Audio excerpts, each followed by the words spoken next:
Salut, c'est Rebecca de Devenir écrivain. Aujourd'hui, j'ai envie de te donner des conseils pour présenter un héros profond, intéressant, captivant dès les premières lignes de ton roman. Alors, qu'est-ce qui donne un héros qui va plaire à ton lecteur, qui va lui donner envie de continuer la lecture, peut-être même d'acheter son livre, parce que souvent les Linkipits, on le donne à lire aux lecteurs pour leur faire envie et les inviter à acheter.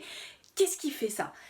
La première des choses, c'est qu'il va falloir que tu aies un héros qui soit à double niveau en fait. Il y a un niveau externe et un niveau interne. Et ça, tu vas devoir le montrer dès les premières lignes de ton roman. Alors qu'est-ce que ça veut dire un héros à la fois externe et interne ? Il va falloir que tu choisisses des éléments externes pour ton héros qui vont interpeller ton lecteur. Alors bien entendu, quand tu vas concevoir ton personnage, tu vas réfléchir au niveau physique, à quoi il ressemble, et pense à lui donner une petite caractéristique physique qui va le faire reconnaître à ton lecteur. Il peut avoir une tache de naissance, il peut avoir une certaine façon de s'habiller originale ou qui interpelle, il peut avoir un tatouage à un moment ou une boucle d'oreille à un endroit précis. Voilà, des petites choses que tu peux, à toi de, ça peut être une coiffure, voilà, tu vois l'idée.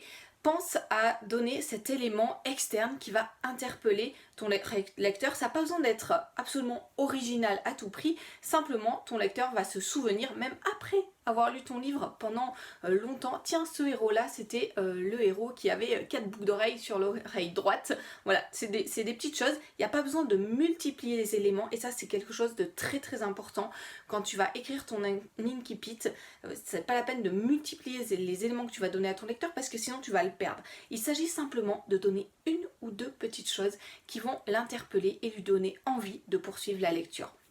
Un héros externe, c'est aussi un héros qui va avoir un objectif externe. Alors, l'objectif en lui-même, ça peut être de retrouver un trésor, de retrouver quelqu'un qui est disparu, de traverser une plaine déserte, voilà, ça peut être n'importe quoi de façon externe, mais ça peut être aussi, si ta quête est surtout psychologique, ça peut être simplement de donner une date butoir où cette quête devra être terminée, de mettre une petite chronologie comme ça qui va permettre de pousser ton intrigue en avant et qui va surtout permettre au lecteur de savoir quand elle est finie. Et c'est important que tu le saches avant même d'écrire l'Incipit, parce que c'est ça qui va driver ton écriture en fait. Ça va te permettre dès le début de ton roman, d'insérer des petits éléments comme ça qui vont permettre à ton lecteur de comprendre qu'il va y avoir un problème, qu'il va y avoir du suspense, qu'il va y avoir une histoire, une réelle histoire avec de réels enjeux pour ton personnage principal. Et là aussi, tu vas pas tout expliquer dès les premières lignes de ton roman, mais tu peux mettre des petits éléments, par exemple des petits éléments qui montrent que le contexte autour de ton personnage est très sombre, qui montrent que peut-être que ton personnage se trouve face à des défis dans ses relations, voilà, des choses comme ça qui vont permettre à ton lecteur dès le départ de savoir qu'il va y avoir une vraie histoire qui va être intéressante à lire. Un héros profond, c'est un héros, comme je t'ai dit, à double niveau, à ce niveau interne, mais aussi au niveau interne. Parce que toute histoire permet une évolution. Alors, l'évolution, elle peut être dans les personnages qui entourent ton personnage principal. Si ton héros a déjà le statut, par exemple, de mentor, s'il a déjà vécu des choses et que lui-même n'a plus rien à apprendre, en gros.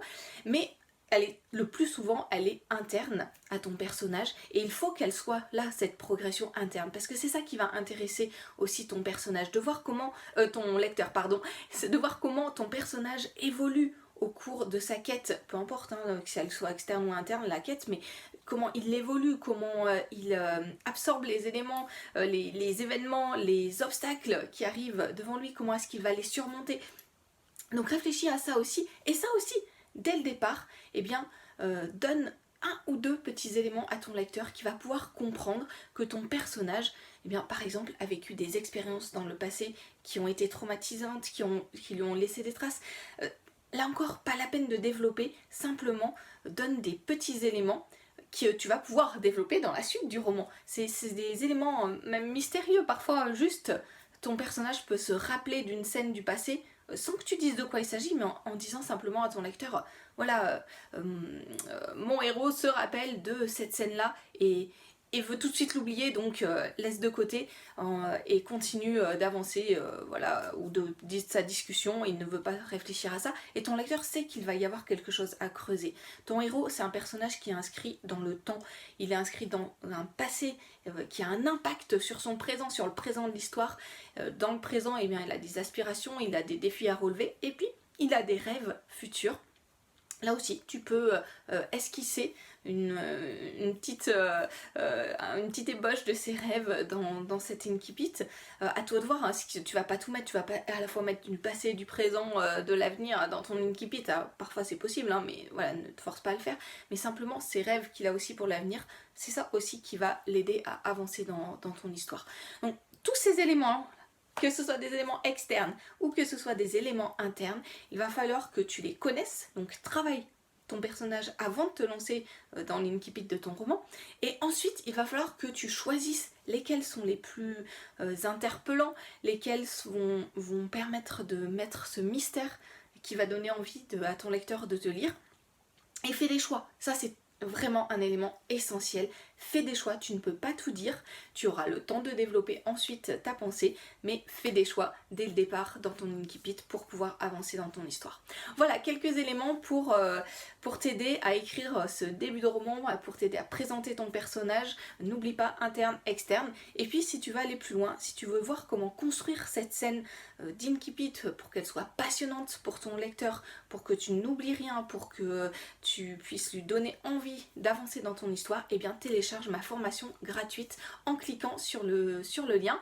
Et puis je te retrouve dans cette formation avec plein de conseils, et je te souhaite d'écrire un incipit captivant qui te donne de nombreux lecteurs.